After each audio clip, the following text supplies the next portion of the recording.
Hi friend, आपण को मो चैनल आर्टिस्ट कुकिंग को स्वागत। आज आमे बनैबा को जाउछु बरा। आसंतु बनैबा। प्रथमे आमे बिरी को बतरै देबा 15 मिनिट बतरै साला पर एमिति देखंतु केते सुंदर बतरी जाईछि। ताको आबे आमे गोटे ग्राइंडर नबा।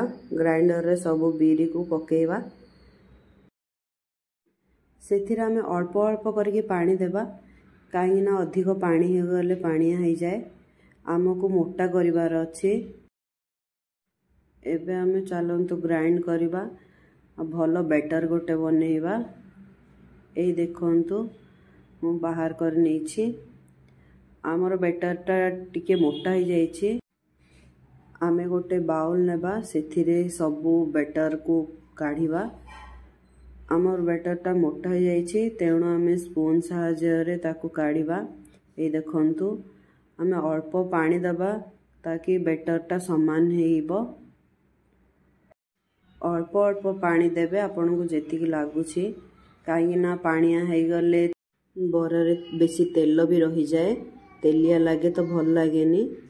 ए देखंतु मोर केते सुंदर भाबे हेइ जाइछि। आमे टिके अद्दा कुटिकी ता देहर पकेइबा। आउ मेरसुहा पत्र टिके पकेइबा। कंचा लंका गोटे काटिकिना पकेइबा, काइना स्वादटा अधिक होई जाए। आ गोटे बड़ पियाज काटिबा, चुन चुन करी काटिकी पकेइबा। ता देहरे सुजी गोटे कप देबा। एमिति थरे घरे बनांतु, पिला माने भी बहुत पसंद करिवे। एबे स्वाद अनुसार आमे लूण देबा। लूण दे सारिला परे बैटरटा को भलो से फेंटी नबा।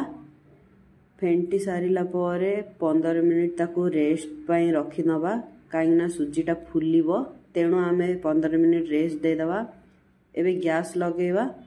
आमे बैटरटा को साइड रे रखी नेछे। कढ़ई बसेइबा। कढ़ई को गरम हबा पाई देबा। गरम हे साला परे आमे तेल देबा। आमे तेल को भी गरम हवा पाई छाड़ी दबा। आमे गोटे छोटो बाउल रे पानी नबा। आमे पानी हाथ होइकी बैटरटा को धरिले हाथ रे लागिबनी। आमो तेल भी गरम हे गलानी। आमे एबे तेल रे पकेइबा बैटरटा। देखंतु केते सुंदर हे जाईछि। गोटे गोटे करी आमे पकेइबा। एमिति प्रकार 3-4टा आमे तेल रे छाड़ीबा। आपण टिके ध्यान रखिके करिवे, काहे ना तेल आपण को ऊपर पड़िबो। तेणु आपण टिके हाथ को ऊंचा करिकी तेल रे ही छाड़िवे। आपण दूर रे ही रखी करिवे। टिके ब्राउन हे सारिला परे आमे ताको उल्टेइबा, काहे तळ भागटा हे जाईछि। टिके आमे ऊपर भागटा उल्टेइबा। फ्रेंड, आपण माने जदी मो चैनल रे नुआ अछंती तो मो चैनल लाइक कमेंट सब्सक्राइब करिबा जमा भूलंतु नाही। मते सपोर्ट करंतु। ए देखंतु हमर बरा हेई सारिलाणी। याको एबे आमे काढी नबा। आपण माने घरे थरे ट्राई करंतु।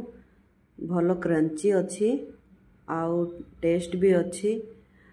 ए देखंतु हमर बरा हेई आसिलाणी। आमे एबे गोटे गोटे करी काढी नउछे। एबे टिके पियाज गोल गोल करी काटी नेछि। टमाटो सॉस, चिली सॉस, पियाज आमे भलो से सुंदर भाबे डेकोरेट करी देइछे।